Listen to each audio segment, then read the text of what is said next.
భర్త శవాన్ని ఎత్తుకెళ్ళిపోతున్నారు. కొడుకు మాత్రం కనీసం శవం దగ్గరికి వెళ్ళలేదు, పడి ఏడవలేదు, దూరంగానే ఉండిపోయాడు, నిలిచిపోయాడు.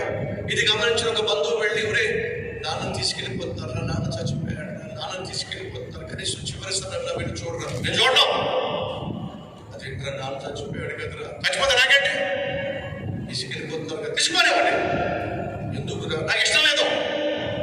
ఏమైందిరా, మా మమ్మీని చంపగొట్టేవాడు, ఎప్పుడు ఇంటికి వచ్చినా సరే మా మమ్మీని కొడుతూనే ఉండేవాడు. అలాంటి వాడు చస్తే నాకెందుకో, తీసుకెళ్ళిపోతే నాకెందుకో.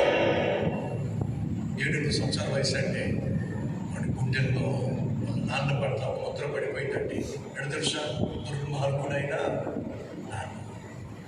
మా అమ్మని ఎప్పుడు చూసినా చావు కొట్టేవాడు. మా మమ్మీ అల్లాడిపోయింది, దెబ్బలు తినలేక, తట్టుకోలేక. చస్తే నాకేంటి. తండ్రులు వింటున్నారా, తల్లులు వింటున్నారా? మీ బిడ్డలకు చిన్న వయసులోనే వారి హృదయాల్లో నువ్వు కషాయ తండ్రిగా, కషాయ తల్లిగా ముద్ర వేసుకున్నట్లయితే చచ్చిన నాడు కనీసం నీ ముఖం కూడా చూడదు, మట్టి కూడా వేయడానికి దగ్గరికి రాదు.